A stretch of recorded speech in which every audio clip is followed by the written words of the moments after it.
Thanks, Paul. In the interest of time, I'm just going to crack straight on with it.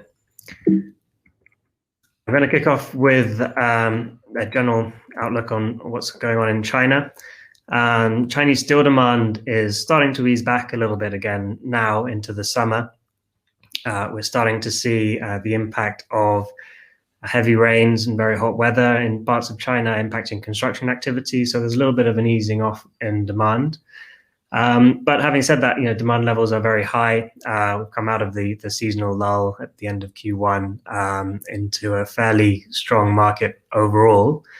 But there's one thing to bear in mind, which you can see in the chart here, which is the year-on-year growth rates. So in Q1, obviously the comparison was with China during lockdown. It's a very short-lived lockdown in early 2020.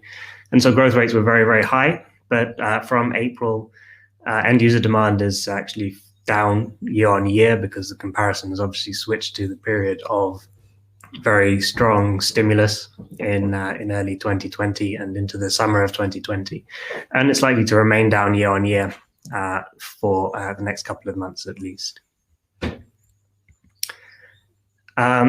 One of the impacts of the strong market in the last couple of months has been very strong steelmaking margins, but those have retreated quite dramatically in the last couple of weeks with the price correction that we saw not too long ago.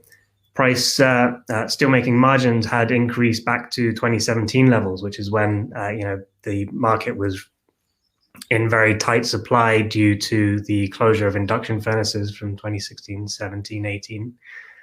And steelmakers were really enjoying the highest margins they'd seen for some years and maximizing production as a result. Now that the market's a little bit more balanced, there's a little bit of a pullback in production, although overall production levels still remain very high. In that context, there's a lot of important policy changes, which I'm sure we're going to discuss in more detail later. The most important is probably the increase in export barriers. So the removal of VAT rebates on most steel exports has already started to open up a gap in Chinese and international prices. So here you can see HRC globally. Of course, HRC in the USA has been on a roll this year. But you can see when the import tax kicked in at the start of May, you start to see a divergence between Chinese domestic and export HRC prices and the comparable prices in other regions. That is likely to be extended. There are more barriers coming into place. A lot of rumors at the moment about the removal of VAT rebates on products like CRC, which were left out of the removal in May, and also talk of additional export taxes on hot rolled products, in particular hot rolled coil, is a market to watch when that comes in. The assumption across the market really is that something will come in. The problem is that there's been no official announcement, and so there's no certainty on the date that it will start or how much the tax will be. But a lot of talk at the moment about 1st of July and taxes of 10 to 15%. The last ones we heard were around 11%. But again, all unofficial so far.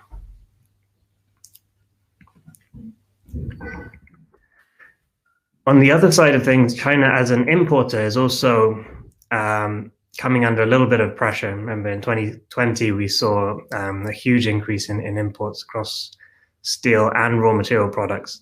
Here I'm looking mainly at the raw material products, just to give an idea, especially because of the easing of import restrictions on scrap at the start of the year. And what you can see in this chart is that the scrap is really just the very small light green figure at the top of the chart. And there has been an increase in imports of scrap, but it hasn't been very significant so far.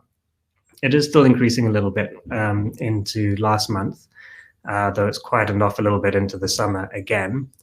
But you also have less imports of other alternative raw materials. So last year there was also a lot of imports of pig iron and DRI, and that hasn't really been happening as much this year.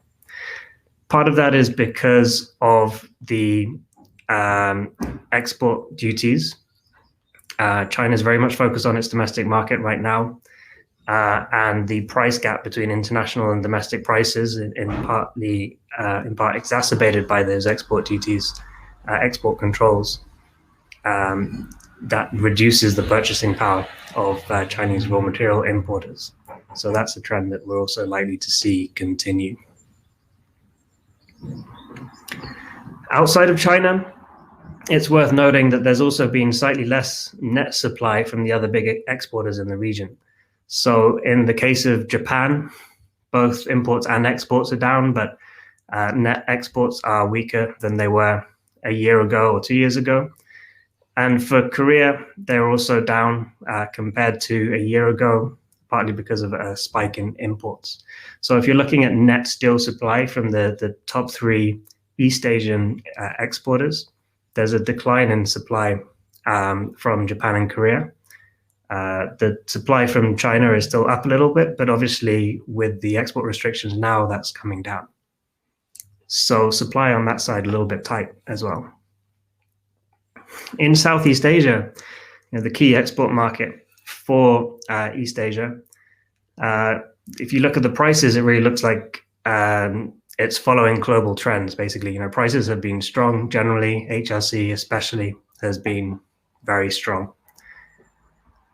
But there's also its own internal trends, which are very important and which are increasingly influencing global markets. So here I've just shown Southeast Asian flat product exports by country, and you can see from 2017, 2021, there's a pretty strong increase in flat product exports, driven in particular by Indonesian stainless steel, of course, and also Vietnamese coated products.